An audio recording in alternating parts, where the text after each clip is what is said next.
దేవుడు మొట్టమొదటగా సహాయం చేయాలనుకుంటే ఎవరి ద్వారైనా ఒక మనుషుల ద్వారానే సహాయం చేస్తాడు.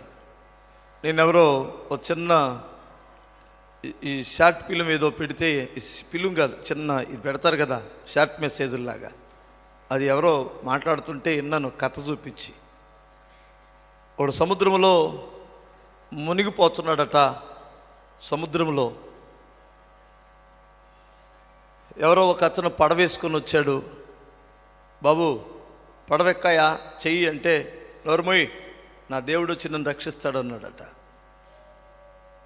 ఆ పడవ వెళ్ళిపోయింది. కాసేపు ఆగిన తర్వాత ఇంకా ఎవరో వచ్చారు. అది కూడా ఎక్కలేదాడు. వీళ్ళు వెళ్ళి ప్రభుత్వానికి చెబితే వాళ్ళు హెలికాప్టర్ పంపించారు.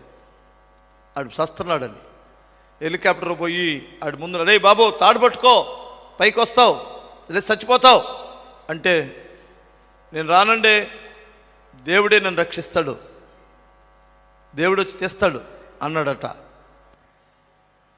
వాడు రానంటే ఎవడేం చేస్తాడు? వాళ్ళు వెళ్ళిపోయారు.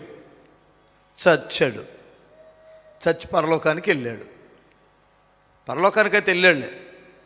వెళ్ళిన తర్వాత దేవుడిని అడిగాడట, ప్రభువా నాకు ఇంకా చాలా బాధ్యతలు ఉన్నాయి, నా ఇంట్లో చాలా అవసరాలు ఉన్నాయి, నా భార్య పిల్లలు ఉన్నారు, నన్ను ఆ ఆపదల నుంచి కాపాడకుండా నువ్వు నన్ను రక్షిస్తావని కదా నేను అనుకున్నాను, నువ్వు నాకు తోడుండి నాకు చెయ్యి అందించి కాపాడుతావని కదా నేను అనుకున్నాను, మరి అప్పుడే చచ్చిపోయాను నేను, నా భార్య పిల్లలేంటి, నేను చచ్చిపోవడానికి కారణం నన్ను రక్షించలేకపోయారు ఏంటి ప్రభు అన్నాడట.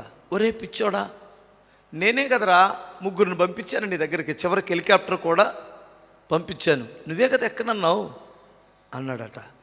మీకు అర్థమైందా? స్తోత్రం చెప్పగలరా? హల్లెలూయా. దేవుడెప్పుడు ఆయన డైరెక్ట్గా దిగొచ్చి మనకేం సహాయం చేయడు. మనుషులను పంపిస్తాడు నీకోసం ఏదైనా సహాయం చేయడానికి.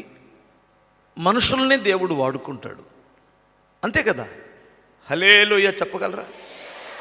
ఇప్పుడు ఎగ్జాంపుల్, ఈ మందిరం కట్టబడుతుంది, చాలా డబ్బులు అవసరం, దేవుడు ఇస్తున్నాడు.